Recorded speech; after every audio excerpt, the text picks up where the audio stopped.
The next divine name is Al-Wahaab, which means the bestower. Allah, the Exalted, is the one who is infinitely bountiful and bestows favors and blessings without recompense or external cause. He gives generously without being asked. The Muslim who understands this divine name will always seek bounty and blessings from Allah, the Exalted, as they know the bestower loves to be asked. This is confirmed in a narration found in Jami at Tirmidhi, number 3571. But it is important to know, the one who seeks bounty from the bestower should know it is not gained through his disobedience. Any worldly blessings obtained through the disobedience of Allah, the Exalted, will only become a burden for its possessor in both worlds. A Muslim should instead strive to obtain beneficial blessings from the bestower by fulfilling his commands, refraining from his prohibitions, and by facing destiny with patience. When a Muslim truly understands that all blessings have been given by the bestower, they will show true gratitude to him. This is when one uses all the blessings they possess according to the pleasure of Allah, the Exalted. This leads to an increase in blessings.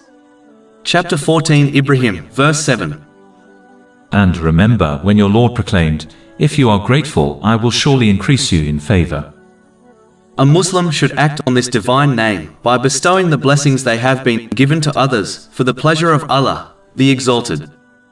The one who gives to others will be given more than they could have ever imagined. Chapter 2, Al-Baqarah, verse 245.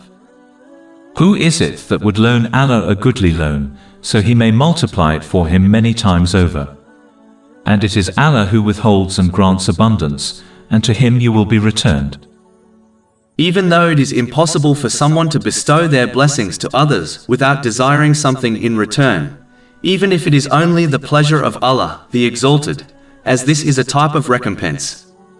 Nonetheless, one should aim for the highest level and bestow their blessings to others for the sake of Allah, the Exalted, and avoid doing it for worldly reasons, as this leads to loss in both worlds.